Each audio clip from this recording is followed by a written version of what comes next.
Bonjour. Il nous reste 1 heure, au lieu d'1h30, voire un peu plus, pour échanger avec nos invités sur le thème diversité et cohésion sociale, quelle politique d'intégration. Alors, c'est un sujet pour le moins vaste et pour le moins complexe. J'ajoute qu'on m'a demandé d'essayer de faire émerger un consensus, que je ne trouve pas très simple sur ce sujet. Étant donné l'ampleur de la tâche, ce que je propose à nos invités, c'est d'organiser nos échanges en 3 temps. Un temps, je dirais, pour aborder assez rapidement les définitions, c'est-à-dire qu'est-ce qu'on met derrière les termes, parce qu'on sent bien, même dans le titre, que la sémantique est devenue un enjeu en soi sur ces sujets, c'est-à-dire qu'on parlait de politique d'intégration à une époque, maintenant on parle de politique de diversité, de cohésion sociale. Comment dissocie-t-on ces concepts, ou est-ce qu'ils sont finalement... les uns peuvent se substituer aux autres. Deuxième enjeu, je pense qu'on va aborder plus le diagnostic, ce que chacun de nos invités, avec leurs compétences, qui sont historiens ou spécialistes de l'école, etc., peuvent apporter sur où on en est aujourd'hui. Et puis une troisième partie conclusive qui peut être probablement la plus intéressante sur les pistes et les solutions.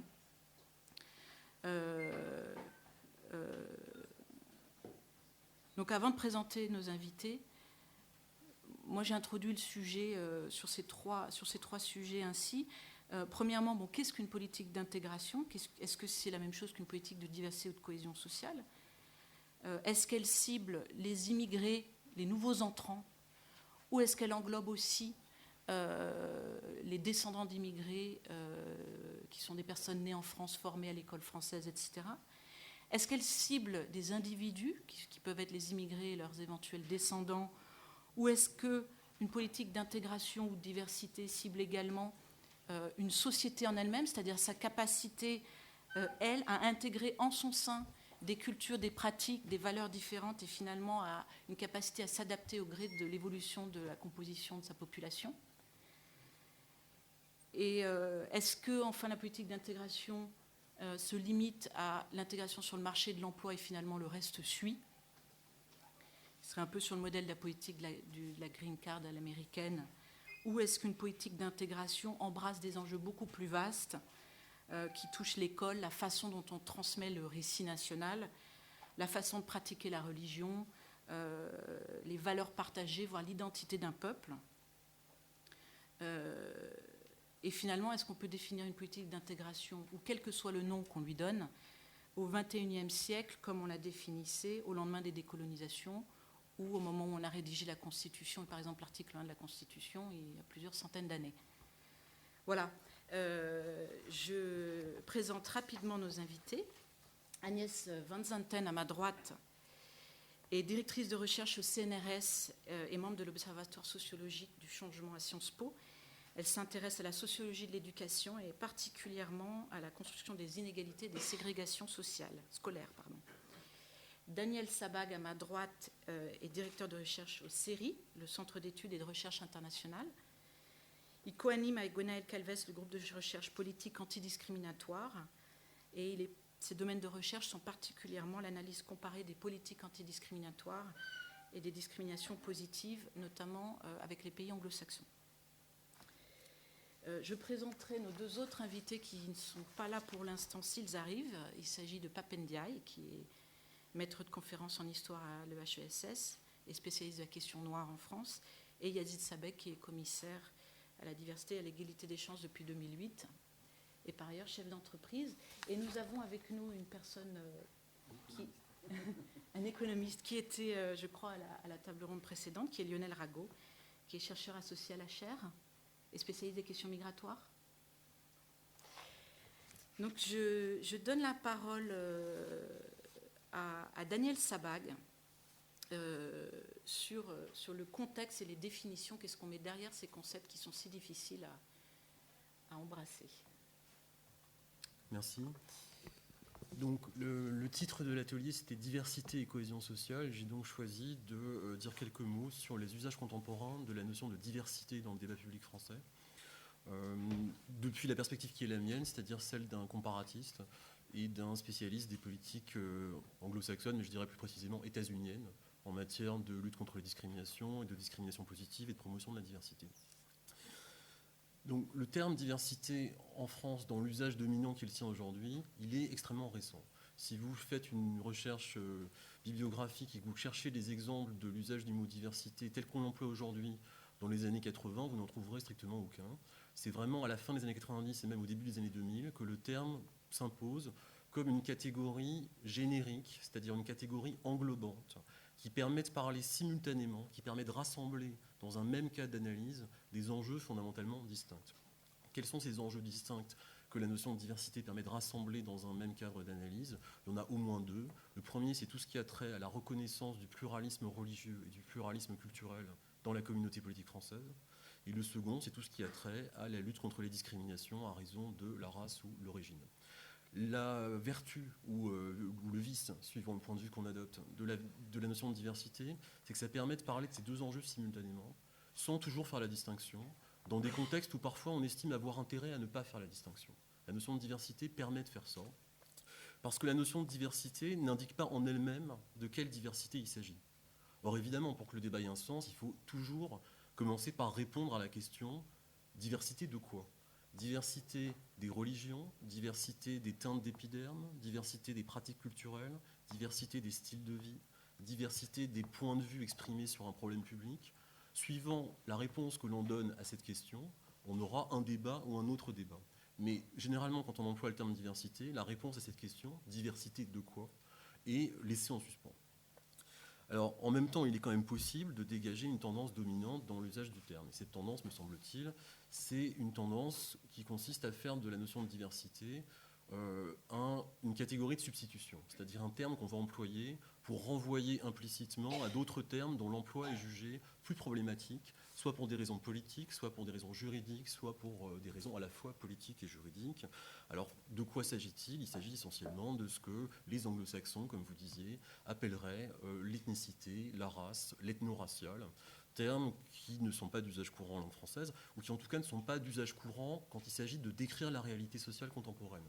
Si vous essayez de regarder dans quel contexte, concrètement aujourd'hui, le mot race ou ethno-racial ou l'adjectif racial va apparaître, vous allez voir que ce type de contexte est finalement très limité. Il va apparaître sous la plume d'historiens ou de sociologues qui travaillent sur le racisme, là ils sont bien obligés. Il va apparaître dans la France, dans les écrits des représentants de la frange la plus extrême de l'extrême droite. Et il va apparaître sous la plume du législateur lorsqu'il entend interdire les discriminations à raison de la race. Mais en dehors de ces trois contextes d'apparition, le terme, généralement, n'est pas employé et n'est certainement pas employé pour décrire des groupes sociaux existants. Il est d'autres pays où la situation est très différente et où le terme est employé. Les États-Unis est l'exemple paradigmatique ici, et j'y reviendrai si vous le souhaitez. Mais la situation française est une situation où même les minorités qui réclament la collecte de données statistiques, par exemple sur la population noire française, si vous regardez les propos du CRAN, le CRAN, à travers son porte-parole Patrick Lozès à plusieurs reprises, son porte-parole Georges Tin, et son président Patrick Lozès, a affirmé ne pas vouloir utiliser les catégories de race et d'ethnicité et se reporte sur la notion de diversité pour faire référence à l'objet de ces mobilisations. Donc, dans un contexte comme celui-ci, la diversité apparaît par défaut comme le moyen de faire référence à ces catégories interdites ou en tout cas plus problématiques. Alors, en même temps, une fois qu'on a dit ça, il me paraît important de souligner que le degré de focalisation implicite sur l'ethno-racial varie suivant les différents domaines qu'on considère. Et ici, je donnerai trois exemples très rapides. L'enseignement supérieur, la vie politique et l'entreprise. Si vous regardez la vie politique, là, c'est particulièrement criant. Vous ne verrez pratiquement jamais l'expression issue de la diversité être employée pour faire référence à autre chose que ce que les Canadiens appellent les minorités visibles, c'est-à-dire les non-blancs. Le président Nicolas Sarkozy est un descendant d'immigrés, mais son accès à la présidence de la République n'a pas été présenté, n'est pas présenté, ne sera pas présenté comme le signe du progrès de la diversité dans la vie politique. En revanche, les formes de différence visibles, c'est-à-dire phénotypiquement visibles, elles seront systématiquement qualifiées par cette étiquette. C'est en partie le cas parce qu'il existe déjà un autre dispositif, la parité, pour renvoyer à la présence accrue des femmes dans la vie politique. Donc là, on a vraiment un secteur où, dès que vous voyez le mot diversité, il s'agit des gens qui, aux États-Unis ou au Royaume-Uni, seraient identifiés comme étant non-white, n'appartenant pas au groupe blanc. Si vous regardez l'enseignement supérieur, c'est beaucoup plus complexe. Si vous regardez notamment le premier programme qui a diffusé la notion de diversité, celui de Sciences Po mis en place en 2001, dont le titre officiel initial était Convention ZEP, l'excellence dans la diversité. Alors, si vous lisez les brochures qui étaient diffusées à l'époque par le service de communication externe de Sciences Po, vous voyez une oscillation entre, d'un côté, une insistance très ferme sur le fait qu'il ne s'agit pas de discrimination positive, que ça n'est pas comme aux États-Unis, qu'il n'y a pas de quota, que le facteur racial n'est pas pris en compte, et qu'il s'agit d'une diversité principalement socio-économique. Mais vous verrez dans la même brochure, à quelques lignes d'intervalle, une référence à l'équipe de France de football de 1998 et sa victoire lors de la Coupe du Monde, comme illustration du type de diversité dont on cherche également à promouvoir la représentation dans l'institution qu'est Sciences Po. Tout ça dans le même document, à 10 lignes d'intervalle. Donc, au niveau de l'enseignement supérieur, vous avez une oscillation entre la conscience du fait qu'il ne faut pas mettre l'accent sur la variable ethno-raciale, mais la tentation d'envoyer quand même quelques indications cryptées de temps en temps pour qu'on soit bien certain que le public ait compris qu'il s'agit aussi de ça. Dans le domaine de l'entreprise, ce sera mon dernier exemple et très rapide, il me semble que là, c'est le cas où la dynamique d'élargissement de la notion de diversité au-delà du référent ethno-racial est la plus grande. Je donnerai juste un exemple personnel. J'ai participé il y a 3 ans à un séminaire de formation interne sur ces questions d'une grande entreprise française. Et l'un des intervenants appelé à faire la liste des raisons pour lesquelles il était utile pour l'entreprise de promouvoir la diversité, a énuméré 8 facteurs. Et le souci de respecter la législation antidiscriminatoire était le 8e de ces facteurs, donc présenté à la fin de la liste, et était suivi de 3 points de suspension. Et ces 3 points de suspension indiquaient clairement que, disons, cherchait à marquer une forme d'ironie à l'égard de la chose, et n'était compréhensible que parce que l'orateur supposait qu'il y avait une sorte de complicité partagée par l'auditoire quant au fait que ce facteur, il représentait une contrainte finalement assez secondaire et éventuellement dérisoire. Bon. Il me semble que, je ne dirais pas que c'est représentatif de l'ensemble du milieu d'entreprise, certainement pas, mais dans le milieu de l'entreprise, c'est là où on a vu l'élargissement de la notion de la manière la plus prononcée. Alors, élargissement d'abord à d'autres facteurs de discrimination, le sexe, le handicap, l'âge, élargissement éventuellement à des éléments qui ne sont pas des critères de discrimination prohibés. Et d'après les travaux dont on dispose, je pense en particulier à ceux des sociologues Laure Bérény et Milena Deutscheva, qui ont fait 2 enquêtes parallèles sur les entreprises françaises et leurs usages du terme de diversité, elles arrivent finalement à la même conclusion, qui est que ce qui prévaut dans l'entreprise, c'est une diversité à la carte. Comme le terme n'indique pas en lui-même de quelle diversité il faudrait s'occuper en priorité, les entreprises font à la fois ce qu'elles peuvent et ce qu'elles veulent, et en pratique, ce qu'elles peuvent et ce qu'elles veulent, ça revient à se focaliser sur les formes de diversité qu'il est le plus facile de traiter administrativement de leur point de vue, ce qui n'est pas du tout condamnable, ce qui est quand même ce qu'on observe, c'est-à-dire hommes-femmes, parce que ça, on a des statistiques, on peut mesurer les progrès entrepris, on peut montrer que telle action a eu tel impact quantitativement perceptible. Ensuite, on trouvera beaucoup de choses faites sur l'âge, et les parents pauvres de la diversité, tels que les entreprises la conçoivent, c'est évidemment le facteur ethno-racial, et encore plus la religion. Conclusion, très brièvement, pour ouvrir également le débat, si on cherche à identifier ce qui est singulier dans la situation française par rapport aux États-Unis, au Canada par exemple, il me semble que ce qui est singulier, c'est que la diffusion du terme de diversité, sa popularité croissante, la valeur quasi consensuelle qu'il a, le fait que pratiquement personne ne va dire qu'il est contre la diversité aujourd'hui en France, finalement, tout ce mouvement-là, c'est très précoce. Et plus précisément, c'est presque antérieur à la formation d'un consensus pour lutter réellement contre les discriminations. Aux États-Unis, vous avez eu d'abord la prise de conscience du fait que les discriminations raciales étaient un problème public massif, puis la mise en œuvre de politiques spécifiquement destinées à lutter contre ce phénomène, et à la fin, en fin de course, si je puis dire, l'émergence d'une idéologie de la diversité comme justification a posteriori de politiques qui existaient déjà. Dans le cas français, finalement, c'est à peu près l'inverse. On a d'abord la popularisation croissante d'une notion extrêmement vague, celle de diversité, avant même d'avoir des politiques publiques de lutte contre la discrimination dignes de ce nom, à mon sens. Je vous remercie de votre attention.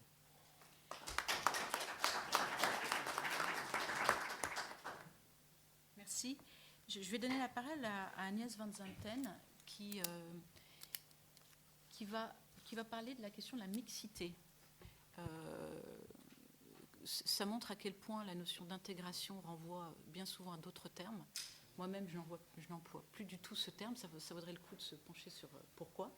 Et l'histoire, mais il nous manque l'historien, qui est Papendia ici, qui aurait pu nous le dire. Agnès, est-ce que vous pouvez nous dire, appliqué au champ de l'école, quelle est qu'est-ce que vous mettez-vous derrière le terme de mixité et pourquoi la notion de mixité vous paraît-elle la plus pertinente pour évoquer ces questions? Non, je ne dirais pas que pour moi la notion de mixité est la plus pertinente. Je pense simplement qu'effectivement dans l'espace scolaire, on a vu un changement, parce que la notion d'intégration a bel et bien été utilisée dans les années 70. C'était une notion tout à fait en vigueur par rapport aux actions qu'on menait en direction des enfants d'immigrés, notamment des classes spécifiques qui avaient été proposées à leur intention. Mais on a vu effectivement à partir des années 80, avec la politique des zones d'éducation prioritaire, avec l'intervention de la politique de la ville dans le domaine scolaire, apparaître ce terme de mixité qui aujourd'hui est celui qui est le plus utilisé par les acteurs sur le terrain. Si pas toujours nécessairement, il faudrait faire une analyse que je n'ai pas faite sur les textes officiels des dernières années pour voir la place des différents termes. Par rapport à ce que disait Daniel tout à l'heure, je pense qu'effectivement la notion de mixité a une fonction englobante, c'est-à-dire qu'à la fois c'est un terme qui apparaît moins chargé d'une logique, disons, des colonisateurs qu'à la notion d'intégration, c'est-à-dire il n'y a pas un centre vis-à-vis desquels ces éléments marginaux, périphériques doivent s'intégrer, et aussi, bien évidemment, comme pour la notion de diversité, ça reste très ambigu sur à quel type de mixité on fait allusion. Que ce soit donc mixité sociale, on utilise souvent mixité sociale pour dire mixité sociale et ethnique, mais parfois le terme mixité, d'ailleurs parfois on se trompe dans les contenus de certains, il m'est arrivé moi-même même de me tromper sur le contenu parfois de certains textes ou interventions, parce que parfois ça renvoie à la mixité de genre, qui est aussi bien sûr désignée par ce terme. Mais je crois que dans l'espace scolaire, il y a un autre aspect qui pour moi est important à souligner, qui là est moins une question seulement du terme, mais de la façon dont il est utilisé sur le plan politique, c'est le fait que cette notion s'est accompagnée un peu de l'idée que l'important, c'est de faire qu'il y ait une cohabitation des différentes populations dans l'école. Et donc, il y a une sorte d'objectif, on va dire, arithmétique, qui est de créer cette cohabitation. Alors, on a des éléments qui vont dans le sens de l'intérêt de cet objectif, c'est-à-dire qui vont nous montrer, par exemple, que la mixité des niveaux scolaires est favorable à l'apprentissage des élèves et que quand on concentre dans les mêmes classes des élèves en grande difficulté, on accentue les difficultés de ces élèves et que les élèves, notamment les élèves moyens et moyens faibles, qui sont la majorité des élèves, gagnent à être scolarisés dans des classes hétérogènes. On sait aussi, bien sûr, que l'apprentissage de la citoyenneté passe, bien évidemment, par le fait de pouvoir établir un dialogue et avoir une bonne connaissance des autres.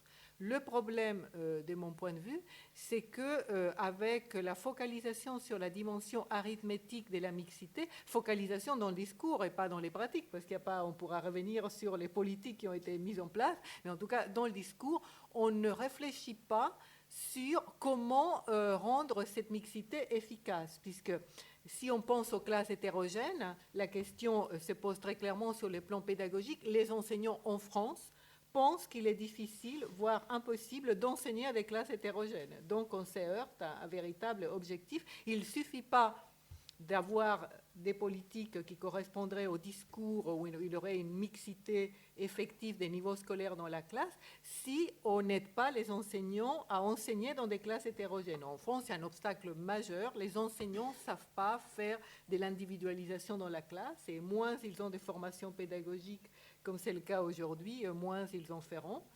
Mais est-ce qu'il n'y a pas des effets de seuil qui ont été notamment démontrés dans des expérimentations si on rentre États-Unis? Bien sûr dans les détails des choses, quand on dit les classes hétérogènes sont bénéfiques, on a bien sûr une masse de travaux qui montrent qu'il ne faut pas que cette hétérogénéité soit maximale. C'est-à-dire si on prend des élèves très très brillants et des élèves très très faibles dans la même classe, on a peu de chances de construire quelque chose de positif. Donc il faut effectivement une dimension de l'hétérogénéité. Mais ce qui est plus important encore, c'est qu'est-ce qu'on fait pour que cette hétérogénéité soit efficace. C'est-à-dire qu'il ne suffit pas de mettre les gens ensemble pour qu'elle soit efficace.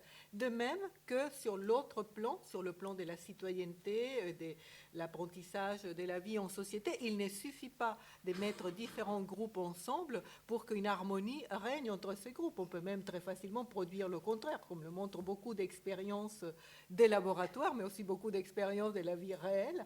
Et donc, ce qu'il faut, c'est quelle politique, quelles actions on met en place pour qu'il y ait une valeur ajoutée à cette cohabitation. Alors, je vous reposerai cette question dans notre dernière partie.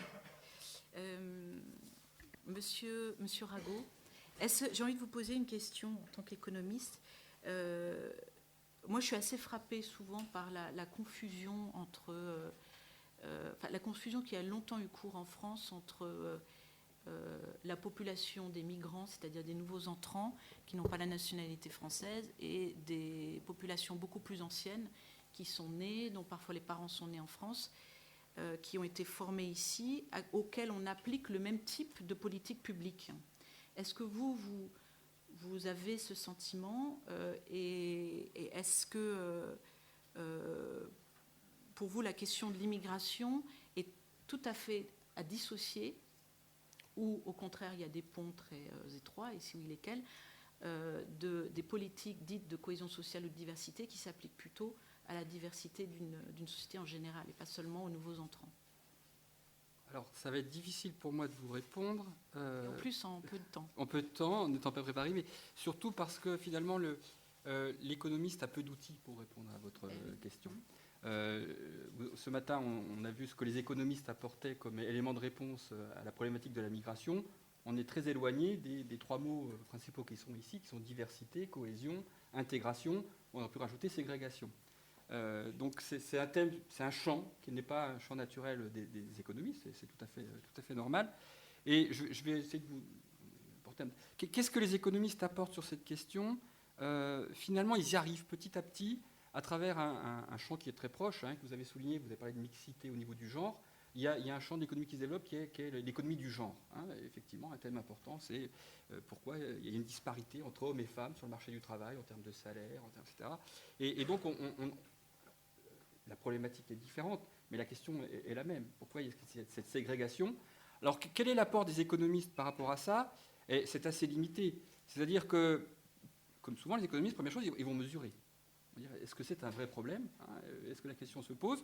Et c'est ce on voit, par exemple, si je reviens sur le problème de migration, on l'a vu, Jean-Christophe Dumont l'a bien rappelé, quand on compare le taux de chômage des immigrés par rapport au taux de chômage des natifs, on voit qu'il y a un ordre parfois de 2 à 4. Et donc, est-ce que c'est un vrai indicateur d'une mauvaise intégration? On voit bien que l'économiste, du coup, pour lui, intégration, c'est intégration sur le marché du travail. Ça peut être assez différent de intégration dans la société. Et du coup, pour l'économiste, c'est intégration, c'est quelque chose qu'il connaît bien, le marché du travail. Donc, j'ai 40% de taux de chômage sur la population immigrée, alors que je suis à 10% sur la population des natifs. C'est un bon indicateur du fait que les immigrés sont mal intégrés sur le marché du travail. L'économiste va vous dire que ce n'est pas aussi simple que ça, parce que c'est en moyenne.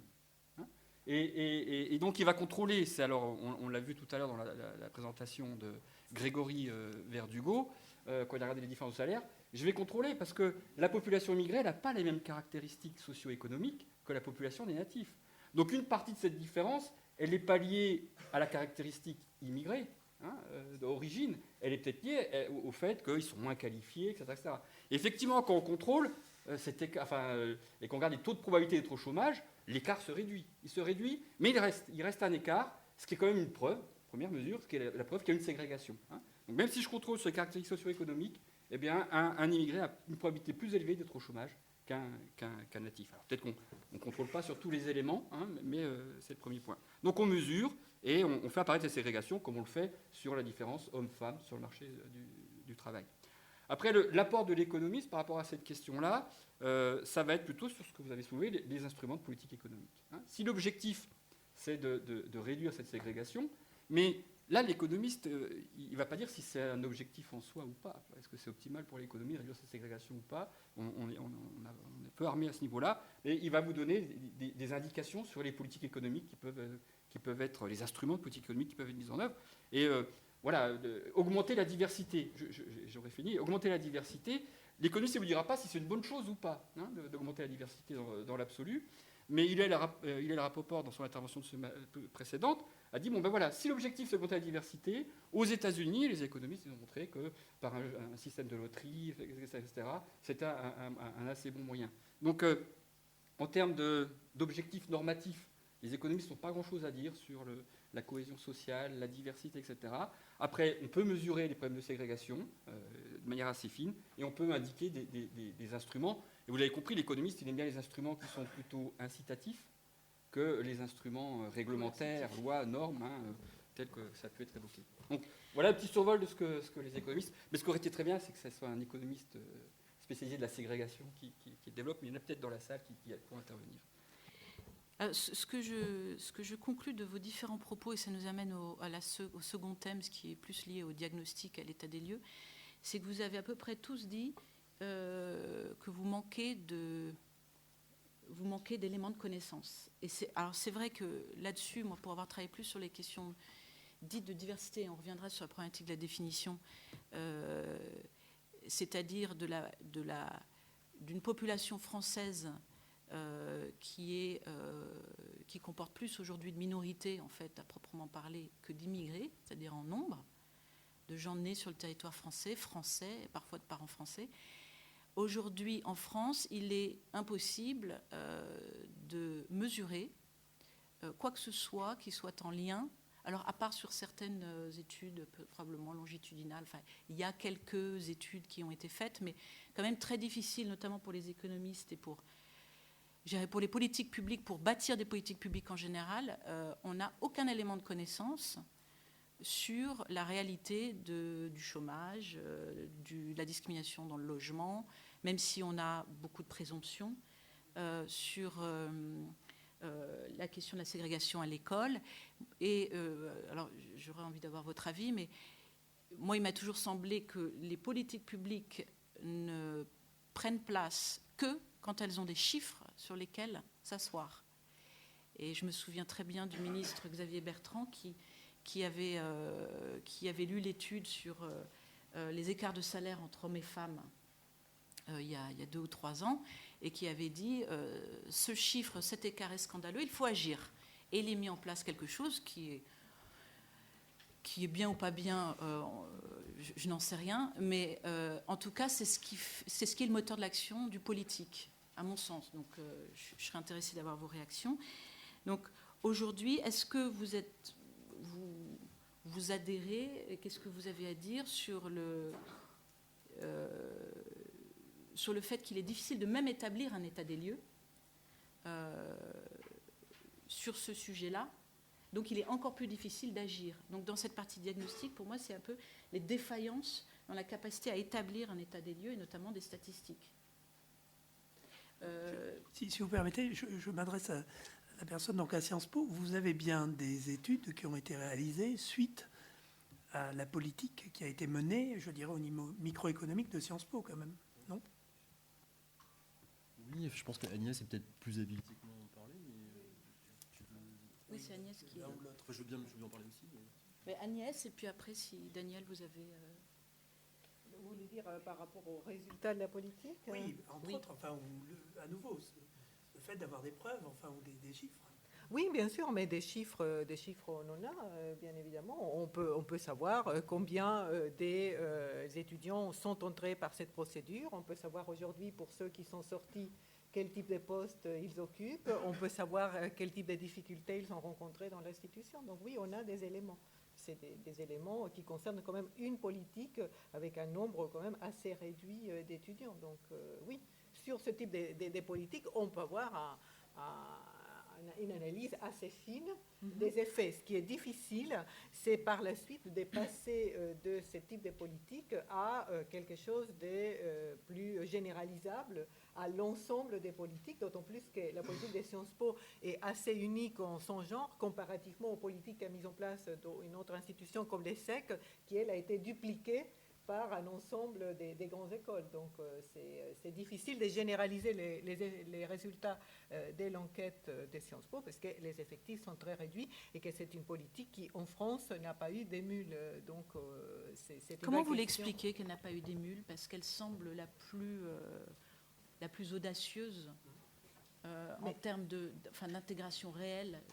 Bien évidemment que l'obstacle est d'abord politique, au sens où cette politique, elle crée une véritable rupture par rapport au mode de recrutement des élites fondé dont la légitimité repose sur le concours et la base méritocratique de ces concours, qui apparaît aussi et qui est présenté comme garant de l'efficacité également des futures élites par la mesure de la qualité initiale des candidats. Donc, bien évidemment, l'obstacle principal était et demeure politique.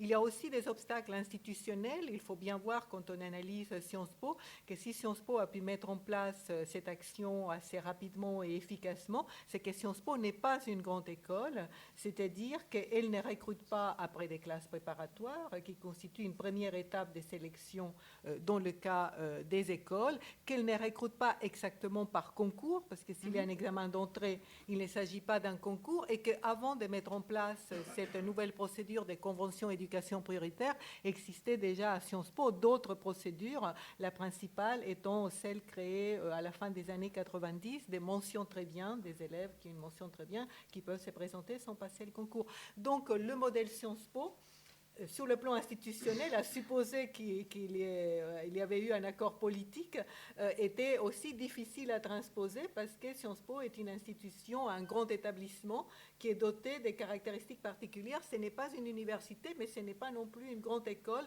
et ça lui donnait une souplesse qui rapproche beaucoup Sciences Po des universités américaines en termes de la possibilité d'échanger rapidement et efficacement ces procédures de recrutement. Je rajoute, mais en quoi l'ESSEC ne pourrait pas avoir plusieurs voies d'entrée?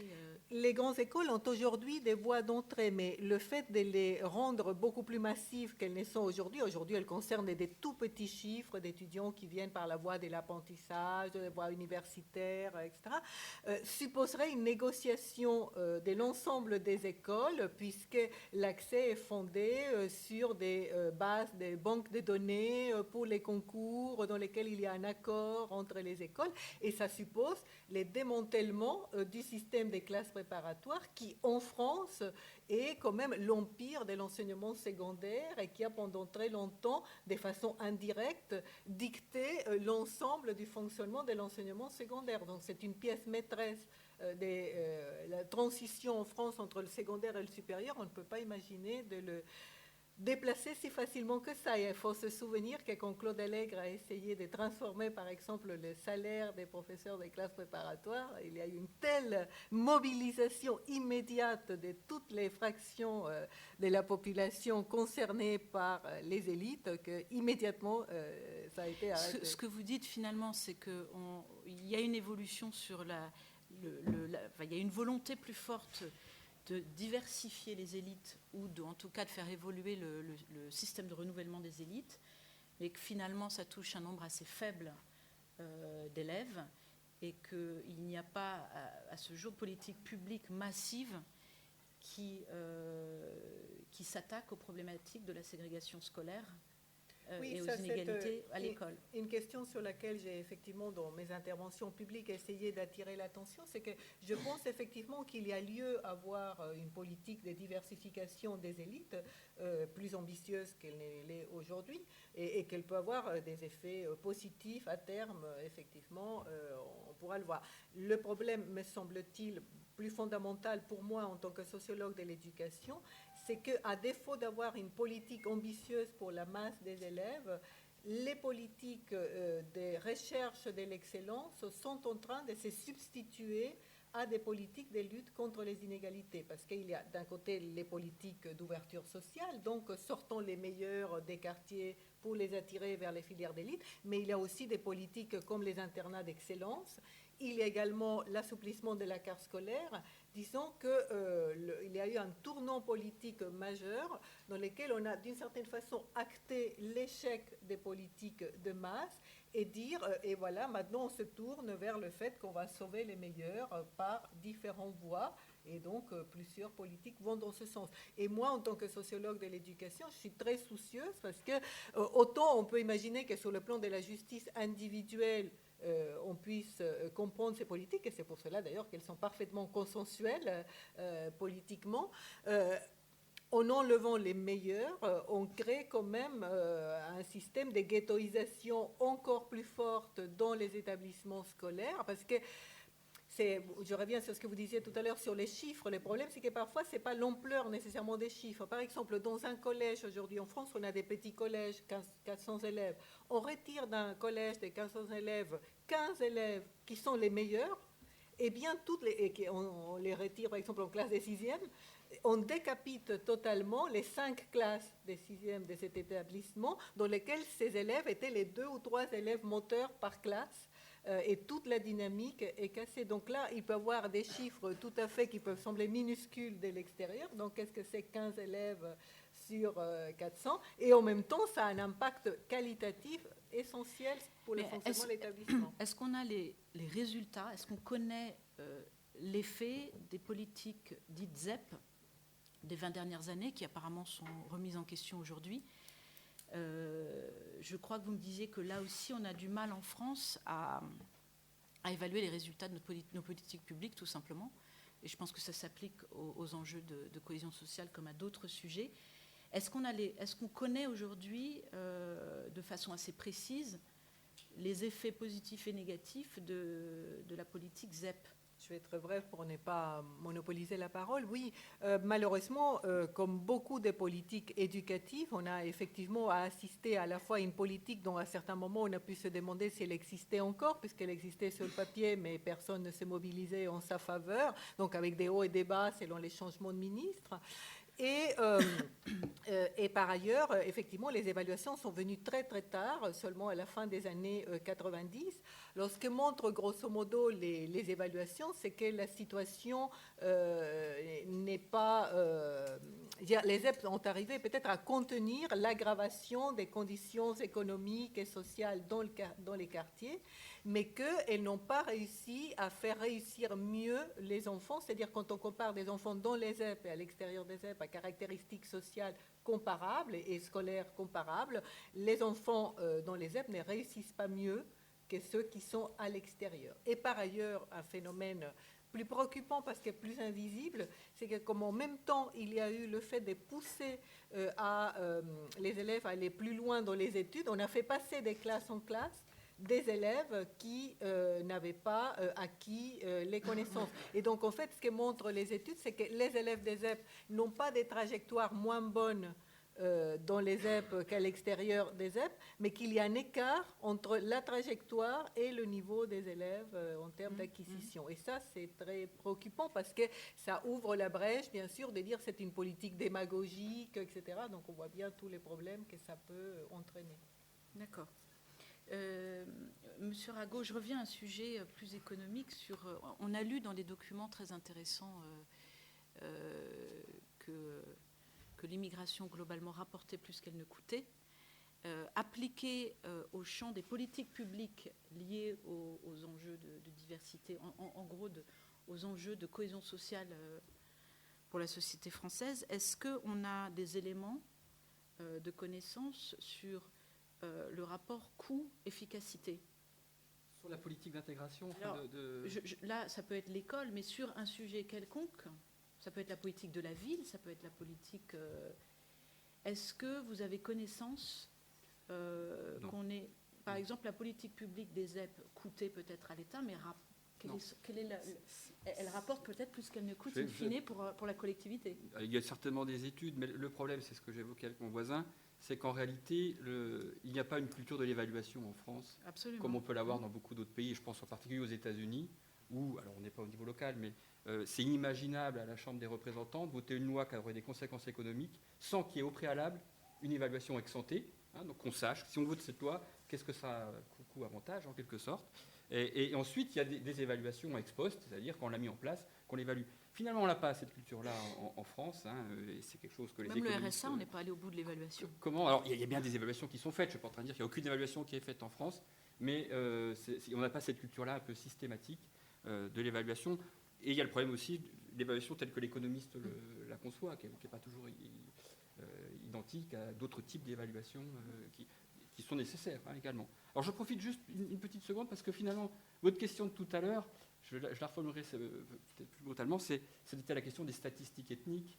Comme vous avez dit, le problème que vous avez, c'est que vous avez du mal à mesurer. Alors je ne veux pas ouvrir ce débat-là ici. C'est vrai que pour l'économiste, plus il a d'informations, plus il a matière pour travailler. Mais en même temps, vous avez vu que ce matin, on a parlé de chiffres concrets. Donc on n'a pas de statistiques ethniques en France. Donc je pense que c'est pour des raisons culturelles, évidemment. La République est une et indivisible. Le citoyen français est un et indivisible. Donc on ne peut pas parler du citoyen français de telle origine, etc. Ce n'est pas le propos ici. Néanmoins, heureusement, les enquêtes de l'INSEE nous permettent même s'il n'y a pas de statistiques ethniques, nous permettent de distinguer immigrés des natifs. Donc, Grégory Verdugo, sur le marché du travail, vous avez bien vu, il a distingué les immigrés, etc. Je pense que c'est dans l'enquête emploi, on peut retrouver. Et nous, avec notre travail avec Xavier Chojnicki, sur les contributions au financement et les transferts, les personnes de transferts sociaux, c'est l'enquête budget des familles. Et vous avez le lieu de naissance. Donc c'est comme ça qu'on arrive à retrouver, à faire le distinguo. Vous avez parlé, Daniel, du monde de l'entreprise tout à l'heure qui s'est emparé on va dire, des enjeux de diversité avec l'objectif de mieux refléter la diversité de la société française dans les effectifs des entreprises. Il y a eu un mouvement avec la charte de la diversité, etc., plutôt d'initiative privée d'ailleurs. Et puis vous avez dit que finalement, 10 ans après, enfin 8-10 ans après, c'est toujours un petit peu flou, ces champs de la diversité. Qu'est-ce qu'on met dedans? Qu'est-ce que les entreprises finalement nous disent des progrès effectifs réalisés? Est-ce que ce n'est pas un effet marketing assez pratique finalement ou publicitaire pour les entreprises, comme vous l'avez dit finalement, de montrer quelques arbres qui cachent la forêt, et finalement cette tentation de contourner systématiquement la question de l'origine et la question raciale finalement, si on veut être précis, qui nous pousse à ne pas définir clairement les différents champs de la diversité, qui peuvent être effectivement le genre, le handicap. Enfin, les entreprises travaillent globalement sur quatre champs essentiellement, qui sont le genre, le handicap, l'âge, et depuis peu, un petit peu, avec les moyens qu'ils ont, l'origine, mais sans possibilité de statistiques. Est-ce que finalement, je n'ai pas compris en fait tout à l'heure, Daniel, si vous avez dit que finalement il y avait ce contournement un peu systématique de la bête à appeler, à ne pas mettre les mots et finalement à manquer d'efficacité sur les enjeux de diversité, puisque finalement la diversité reste un concept flou. Et du coup, est-ce qu'on est dans une situation où il faut mieux aller beaucoup plus loin et assumer qu'il y a une diversité et lui donner un nom, une définition, et ce qui est le pendant de ça, c'est-à-dire pouvoir mesurer, etc. Ou est-ce que vous estimez que le champ ethnique de la diversité doit rester flou parce que vous n'êtes pas favorable au fait que la France puisse finalement reconnaître la notion de minorité visible d'une manière ou d'une autre? Je vais essayer de vous répondre, mais je vais d'abord revenir sur ce dont on parlait à l'instant, c'est-à-dire Sciences Po et les effets, parce que vous posiez la question de qu'est-ce qu'on sait finalement sur le résultat. Je souscris à tout ce qui a été dit par Agnès, j'introduirai juste une précision supplémentaire, qui est qu'on a des données sur les caractéristiques démographiques des élèves qui ont été recrutés par cette procédure d'admission alternative. Alors certes, on ne sait pas comment ils se répartiraient dans des catégories ethno-raciales, mais on sait quelle est la CSP de leurs parents, et on sait si leurs parents sont nés à l'étranger et où. Et en sachant cela, on peut ventiler la distribution de ces élèves. Et on verra qu'en 2009, 85% avaient un parent né à l'étranger et que sur ces 85%, environ 85% avaient un parent né sur le continent africain. Donc on peut retrouver par le biais de l'origine nationale des données qui correspondraient à des données ethno-raciales directes. Il suffit de s'en donner les moyens, il suffit de généraliser la collecte d'informations sur l'origine nationale des parents.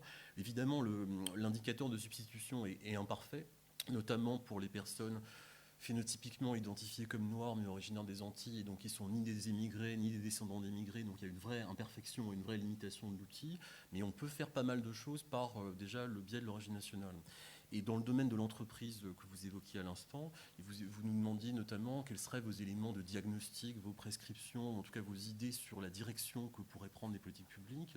Il y a eu, je pense, un effort de réflexion assez important qui a été mené l'année dernière dans le cadre du comité pour la mesure de la diversité et l'évaluation des discriminations, placé sous l'autorité de Yacine Sabeg, mais dont le rapport a été rédigé par François Héran et ses collaborateurs.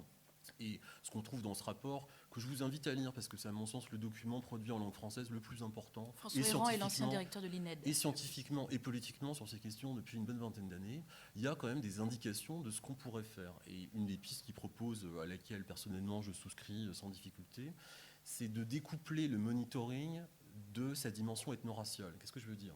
Si vous allez aux États-Unis et que vous regardez comment une entreprise fonctionne par rapport aux autorités de régulation qui sont censées vérifier qu'elle applique le droit antidiscriminatoire. Cette entreprise, elle va fournir sur une base annuelle des données sur la composition de sa main-d'œuvre, suivant 3 critères qui sont hommes-femmes, noirs, blancs, amérindiens, asiatiques, hispaniques, et des catégories d'emploi. Et la logique, c'est que si l'entreprise repère que ces pratiques d'emploi a, par exemple, un effet négatif disproportionné sur les noirs ou sur les hispaniques, elle peut le voir. Elle peut le voir parce qu'elle a cette composition de sa main-d'œuvre, elle voit comment ça évolue d'une année sur l'autre, et elle peut s'auto-surveiller elle-même. Donc c'est à ça que je fais référence, à cette logique d'autosurveillance interne que je fais référence en employant le terme monitoring.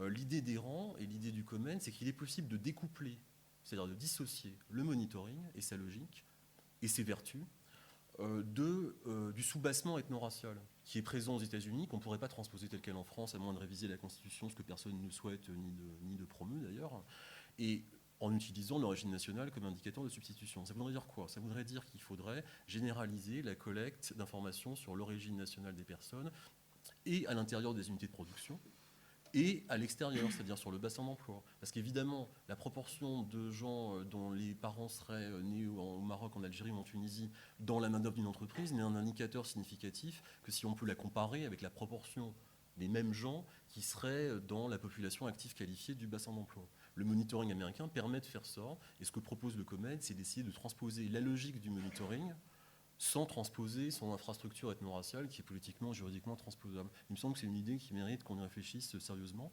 d'autant qu'elle a le potentiel pour fédérer des gens qui par ailleurs sont d'accord sur rien.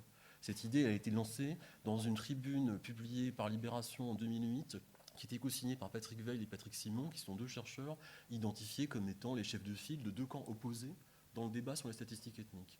Donc il me semble qu'il y aurait matière à réflexion autour du rapport du COMED, dont je constate qu'il a été enterré à vitesse grand V, alors qu'en l'occurrence c'est bien dommage parce qu'il y a rarement eu un rapport à la fois aussi politiquement judicieux et aussi scientifiquement intéressant que celui-ci. Et je le dis d'autant plus librement que j'avais été sollicité pour faire partie de cette commission et que j'avais refusé. Donc je n'ai vraiment aucun intérêt à la chose, mais je vous engage à le lire, ceux d'entre vous qui auraient le temps et l'intérêt pour le faire. Je confirme, ayant fait partie de cette commission. Donc n'étant absolument pas objective. Alors, bon, Daniel Sabag a finalement commencé notre 3e et dernière partie sur les pistes et solutions, puisque j'estime que revenir sur les recommandations du rapport du COMED, ça a un vrai sens aujourd'hui sur ce sujet. Je retiens 2 choses de cet échange. Sur les pistes et solutions pour l'avenir, je souhaiterais pour la conclusion, parce qu'il nous restera un quart d'heure pour l'échange avec la salle, que Agnès et M. Rago, vous puissiez nous dire, dans vos domaines respectifs, s'il y avait une recommandation, une piste d'action qui vous paraîtrait absolument nécessaire, même si je sais que les chercheurs n'aiment pas faire des recommandations et que ce n'est pas forcément leur... mais compte tenu de vos connaissances, est-ce qu'il y a une piste qui vous paraît absolument intéressante à nous communiquer, sachant que moi je retiens 2 grandes idées, c'est la difficulté pour la France à expérimenter et à évaluer.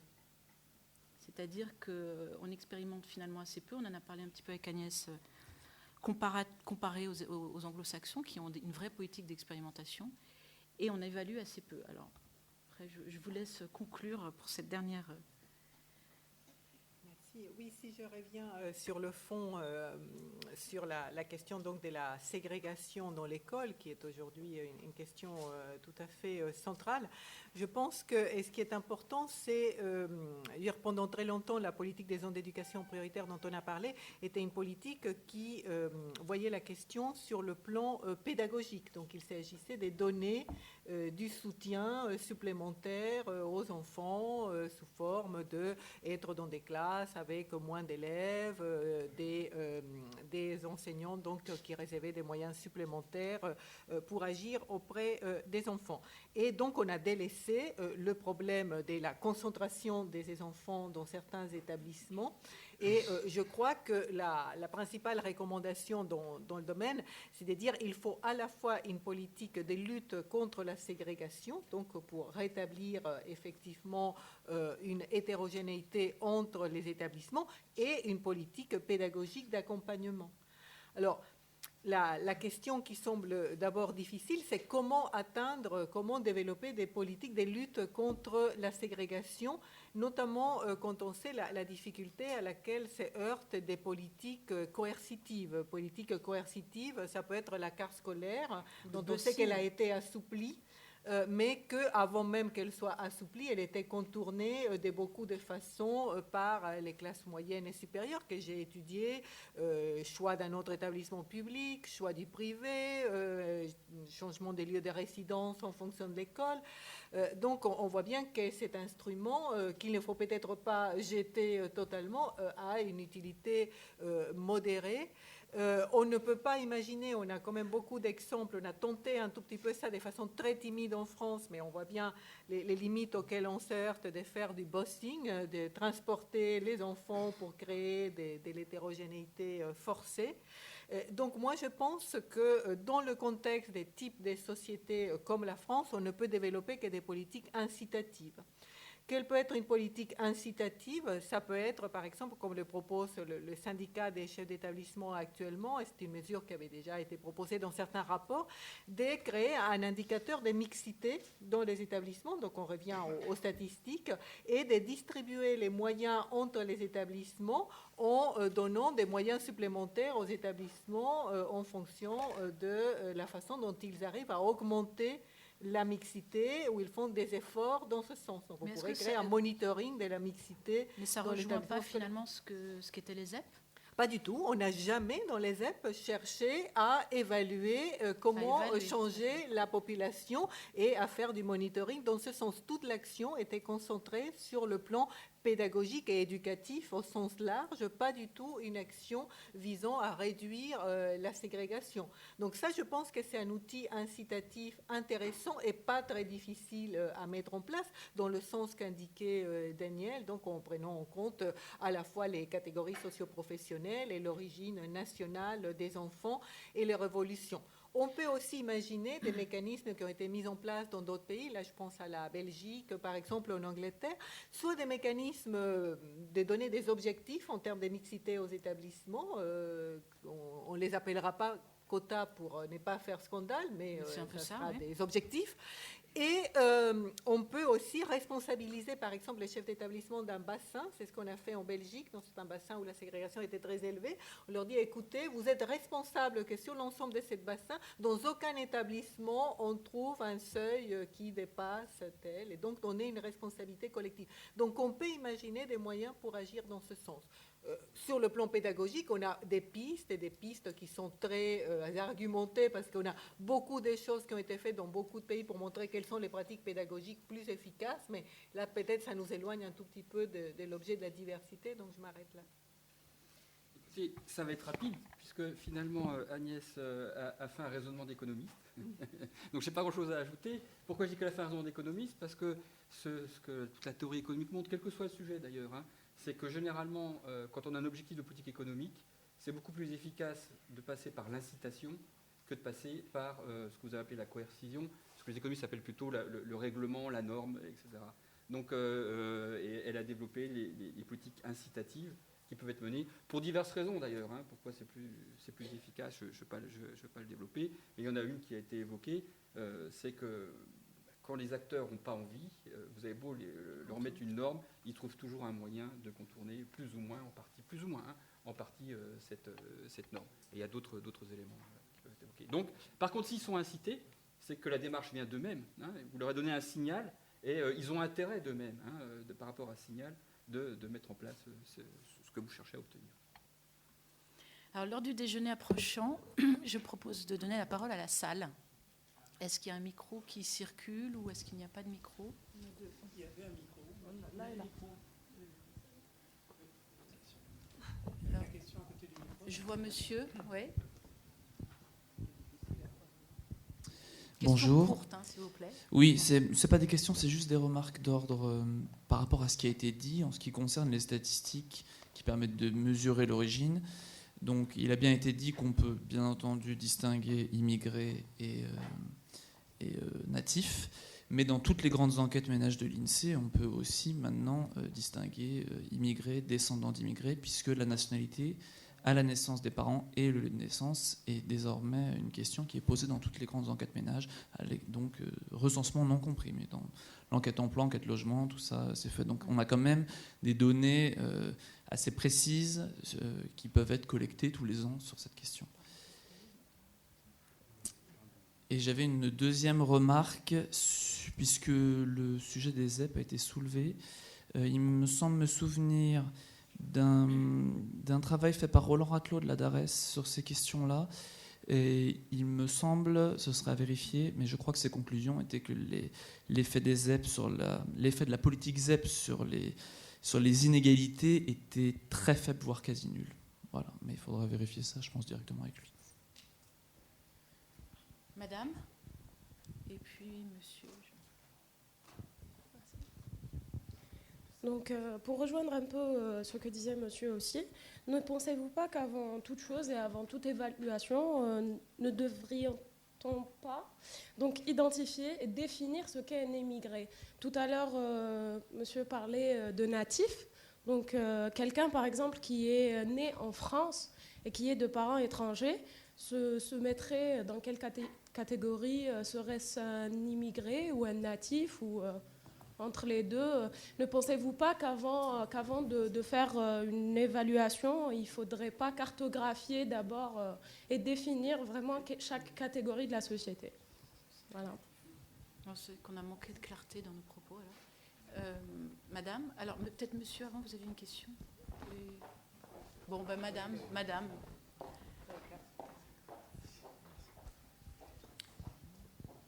D'abord, monsieur. D'abord, monsieur. Bon, donc je voulais revenir sur ce que disait Agnès Van Zanten sur le manque d'ambition peut-être de la politique éducative en faveur de la diversité. Et notamment dans le supérieur, vous dites parce que, si j'ai bien compris, il y a peu de grandes écoles qui suivent l'exemple de Sciences Po. Et je me demandais si c'était quand même pas un petit peu exagéré. Je veux dire, si on voit ce que fait l'université, je pense qu'il n'y a pas besoin de statistiques ethniques. Je peux vous emmener dans un amphithéâtre. Vous allez voir que les non-blancs, comme dit M. Savag, sont vraiment là. Quoi, je veux dire, et ça permet d'accéder quand même à un diplôme qui est une licence, une maîtrise, qui permet quand même une intégration dans la société. Alors c'est peut-être une intégration qui est moins prestigieuse que celle qui est obtenue à la sortie de Sciences Po, mais je voudrais quand même relativiser. Et je pense que massivement, il y a une action qui est faite en faveur de la diversité. Donc je voulais savoir pourquoi vous n'aviez pas parlé de ça, ou bien parce que vous pensez que ça ne marche pas. Je suis assez curieux en fait. On prend encore une question et puis on va répondre. Madame. Alors j'ai une question et une remarque. Donc la question, je vois assez souvent beaucoup de confusion entre les notions d'assimilation et d'intégration. Donc vous, comme les représentants de plusieurs sciences sociales, je voudrais vous poser la question, est-ce que vous, dans vos domaines, voyez la distinction entre ce terme et quelle est effectivement la distinction?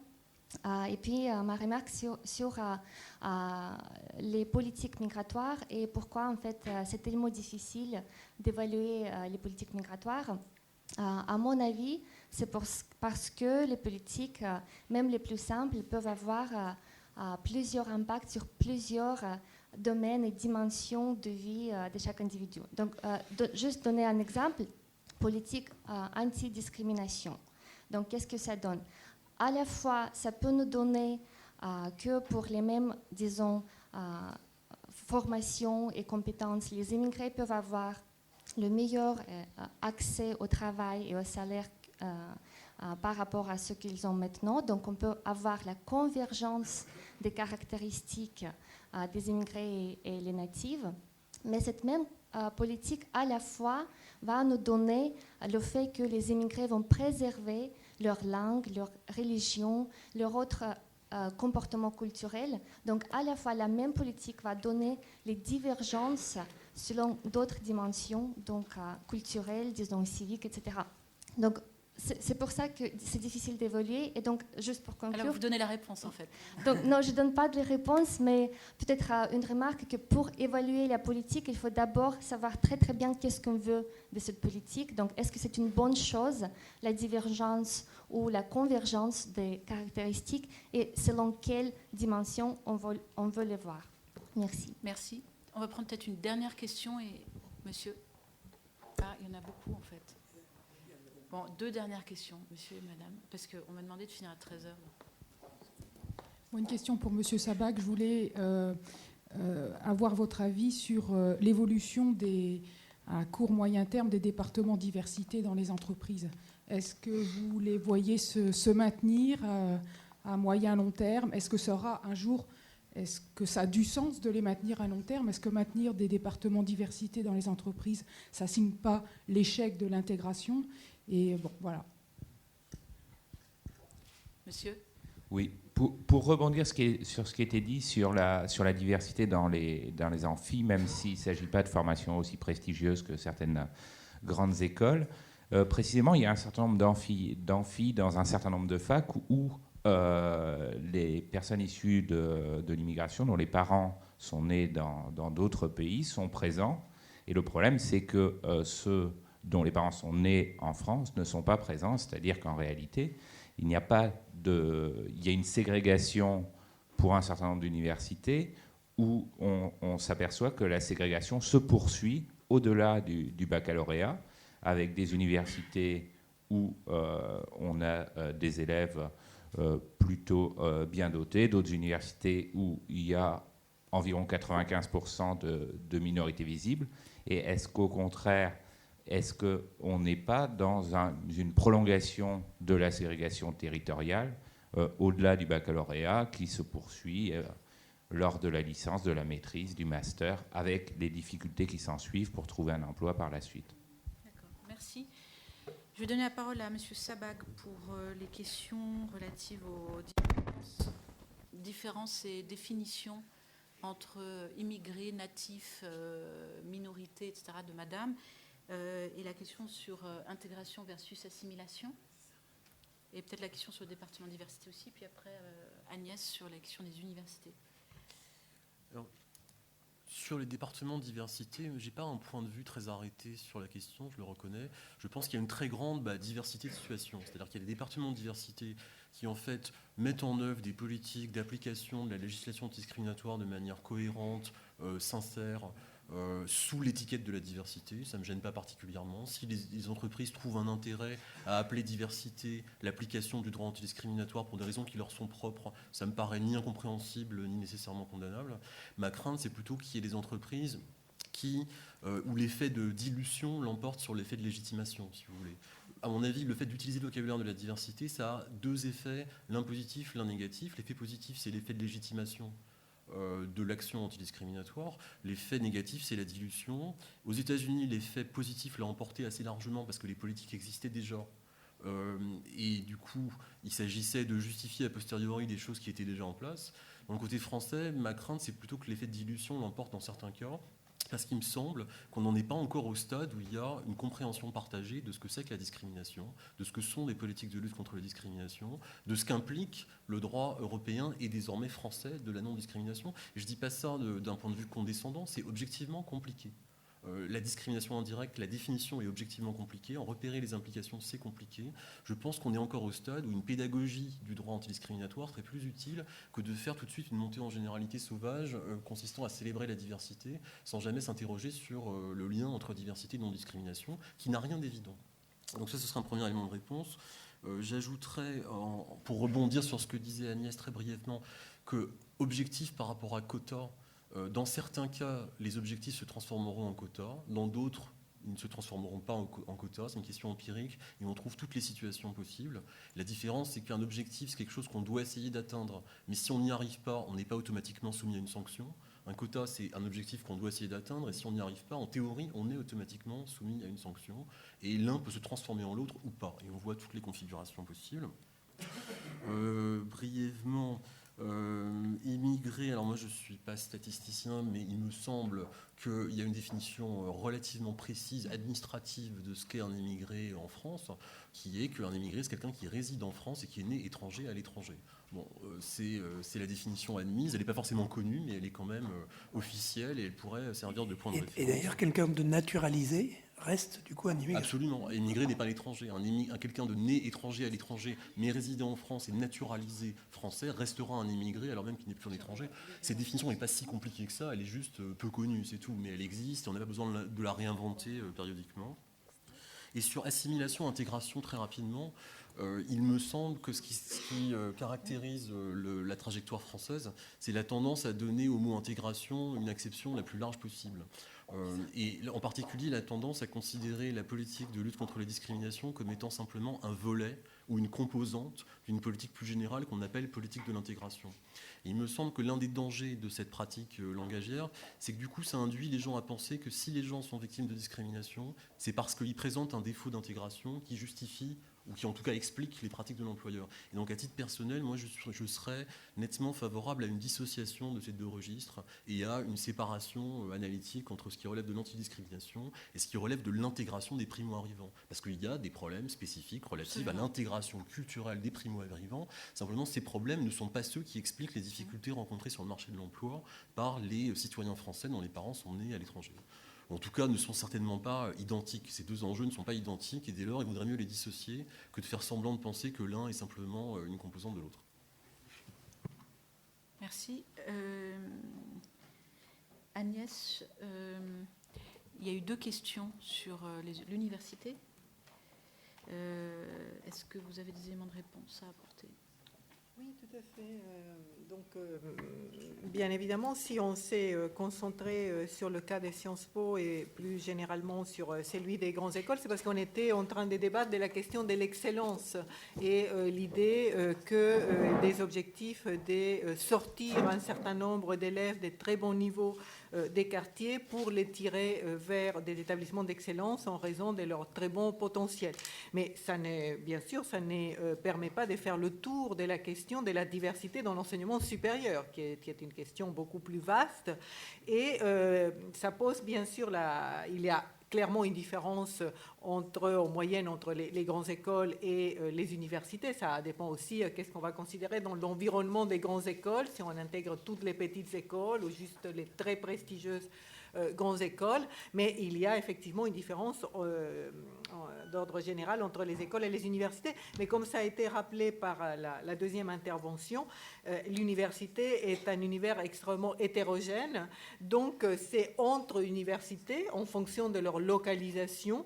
Et bien évidemment, si on prend par exemple la région parisienne, on voit que le public des universités en région parisienne est très varié selon si on est au centre de Paris ou on est à Saint-Denis.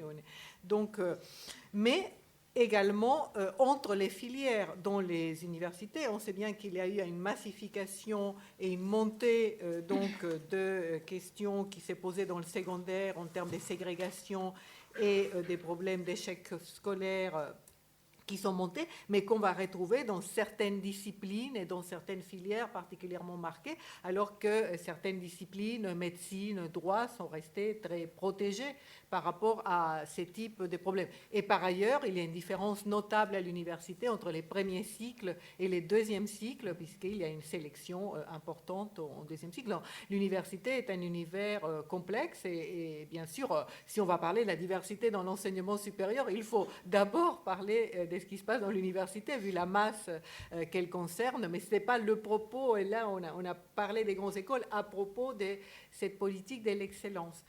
Je dis juste 2 mots par rapport à ce qui a été dit sur les zones d'éducation prioritaire. Globalement, toutes les évaluations, qui ne sont pas très nombreuses, mais toutes celles qu'on a montrent des résultats pour le moins mitigés, quand pas plutôt négatifs. Je crois que par rapport à ça, il faut quand même avoir aussi un regard plus qualitatif, non pas pour défendre les ZEP en tant que tels, mais pour savoir que faire à la suite de ces constats. D'une part, moi je suis toujours très sensible à qu'est-ce que c'est qu'une ZEP. Est-ce que ça, c'est vraiment appliqué? Parce que sur le terrain, est-ce que montrent certaines études, très rares malheureusement, 2 études par l'inspection générale, c'est qu'il y a une extrême diversité des situations. Il y a des cas où c'est un label et des cas où il y a une mobilisation extraordinaire pendant plusieurs années d'équipes sur le terrain. Et puis d'autre part, c'est aussi de voir quels sont les moyens qui ont été donnés aux ZEP et si ces moyens permettaient vraiment de changer la donne. Or, en fait, parmi les principaux moyens, on retrouve la diminution d'élèves par classe. Comme le nombre des zones s'est beaucoup étendu, on en est revenu à la diminution des 2 élèves par classe. Or, la diminution des 2 élèves par classe permet rarement de changer les pratiques pédagogiques. Et l'effet attendu, c'était parce que la diminution du nombre d'élèves allait changer les pratiques pédagogiques. On a donné une prime aux enseignants. Cette prime, elle était très réduite. Et comme la situation des enseignants était très difficile et qu'ils se percevaient comme quasiment une catégorie à part, ils l'ont conçu comme une compensation et pas comme une incitation. Donc après, il faut venir sur les causes, sur le fond. Merci. Bon, on va conclure cette table ronde avec Yazid, qui arrive à point nommé. Yazid, nous avons parlé du contexte et des définitions, la politique d'intégration. Je pense que tu as peut-être une vision personnelle sur le concept d'intégration. Et est-ce que tu pourrais conclure essentiellement sur les pistes et solutions d'avenir, les recommandations en tant que commissaire à la diversité et à l'égalité des chances, et aussi peut-être des marges de manœuvre possibles dans le contexte politique, gouvernementale actuelle et économique. Et en 5 minutes, puisque... Les sujets qui font une politique d'insertion sociale réussie, je préfère ce terme à celui d'intégration, qui est, à mon avis, qui est un peu... de vraie insertion sociale sur une politique qui soit fondée sur l'égalité réelle, conduit nécessairement à des mesures, je dirais, qui sont des politiques d'équité sur le plan du territoire, parce que une des principales caractéristiques des conséquences sociales des discriminations qui affectent les migrants, c'est aujourd'hui la relégation territoriale, qui est un sujet qui s'aggrave plutôt, même si on a une politique qui marche bien, qui est la politique d'orientation urbaine, en dépit, encore une fois, des vicissitudes budgétaires notamment. C'est une politique qui est en train de s'inscrire dans le temps, qui est une politique. Le renouvellement urbain est un des grands axes d'évolution successifs depuis plusieurs années, et je pense que ça va rester. Ensuite, je pense qu'il faut que dans le domaine de l'éducation reste l'instrument principal de mobilité sociale dans notre pays. Si on veut faire de la mobilité sociale, il faut une politique de réussite éducative, une politique d'accès à des parcours professionnalisants et qualifiants. Je rappelle que une grande partie des jeunes qui naissent dans les quartiers, dans les US, n'ont pas accès, très peu accès au système de formation et encore moins aux perspectives ascensionnelles qu'offre l'enseignement supérieur. Même quand ils ont accès à l'enseignement supérieur, en général, ils sont sur des filières qui sont des filières parking, très souvent, très peu dans les filières qui permettent, par exemple, d'avoir des réussites dans le domaine de l'industrie. Ils font peu d'écoles d'ingénieurs, il y en a peu dans les écoles d'ingénieurs, il y en a peu dans les cycles supérieurs de l'université. Il y a autant d'absence de diversité sociale et de diversité de toute nature dans le second cycle des universités que dans les grandes écoles. Il n'y a pas plus de personnes, d'individus défavorisés socialement dans les grandes écoles qu'au niveau des masters ou ou les doctorats. Donc une politique de réussite éducative beaucoup plus active, beaucoup plus soutenue. Troisième volet, c'est l'emploi. L'autre volet d'insertion sociale, c'est quand même l'emploi. La voie principale de socialisation dans l'endroit où on vit, c'est l'emploi. Là, effectivement, il y a de vrais écarts en ce qui concerne l'accès à l'emploi. Les taux de chômage sont très élevés dans les quartiers, notamment ceux qui frappent les 16-25 ans. La raison principale, c'est que les jeunes de ces quartiers ne sont pas bien formés, je l'ai dit. Mais deuxièmement, les zones de vie et les zones d'activité sont très éloignées. Il y a peu de moyens de transport. Les quartiers sont souvent dans des périphéries. Donc ça ne favorise pas l'osmose entre les zones de vie et les zones d'activité. Donc il y a un vrai problème aussi au niveau de l'accès à l'emploi. Je pense qu'on ne parviendra pas à résoudre le problème de l'emploi des jeunes dans les quartiers si on ne résout pas le problème de l'emploi de tous les jeunes Français. Parce que le problème d'accès, notamment au premier emploi, est un problème qui touche tous les jeunes Français, même les jeunes ruraux ont des problèmes d'ailleurs assez voisins de ceux des jeunes des quartiers. Donc si on veut leur mettre le pied à l'étrier, il faut avoir une politique, là aussi une stratégie de réussite éducative, avoir un plus grand nombre de jeunes qui restent dans le système de formation jusqu'à 18 ans, et puis rattraper notre très grand retard dans le nombre de jeunes qui accèdent à l'enseignement supérieur. On est un pays qui est plutôt régressif dans le domaine, s'agissant de la quotité de jeunes d'une classe d'âge. Je rappelle qu'une classe d'âge, c'est 7 millions de 16-25 ans, c'est 7 millions de jeunes. Et sur ces 7 millions de jeunes, il y a à peine 40%, c'est 37-38% de ces jeunes qui accèdent à l'enseignement supérieur. La moyenne européenne est de 43%, l'objectif de Bologne, c'est 50%. Les pays qui réussissent le mieux, ce sont les États-Unis, la Suède, même le Japon, qui font des performances meilleures que les nôtres. Quelles sont les politiques publiques qu'il faudrait mettre en place pour une immédiate qui permettrait de mettre en formation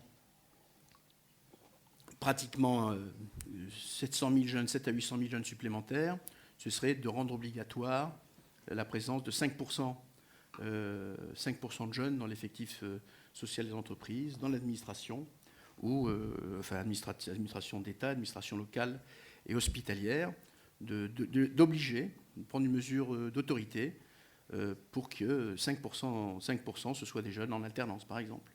Il a été dit à cette table que les mesures coercitives étaient moins efficaces que les mesures incitatives. C'est pas assez. Il faut les deux. Bien sûr que les mesures coercitives, effectivement, c'est mal perçu, c'est inefficace. Mais il faut les deux. Il faut un bonus et un malus. Les entreprises, elles sont en train de se rendre compte que de toute manière, elles vont avoir un gap colossal. D'abord, elles vont avoir à gérer la diversité. Plus d'un jeune sur 4 est d'ascendance étrangère. Donc c'est un sujet auquel ils vont être confrontés. Et deuxièmement, en termes de capital humain, on s'aperçoit qu'il va y avoir des manques importants et des gaps. Je pense aux formations d'ingénieurs et de techniciens, par exemple.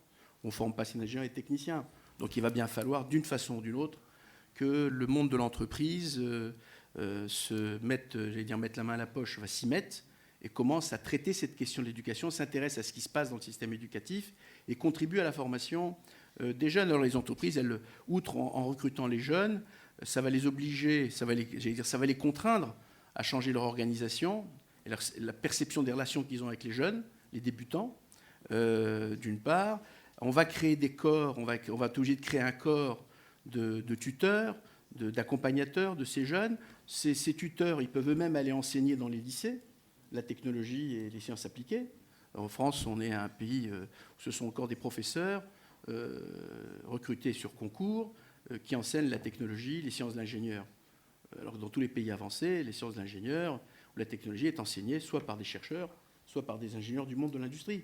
Voilà des choses assez simples qui ne sont pas complexes à mettre en œuvre.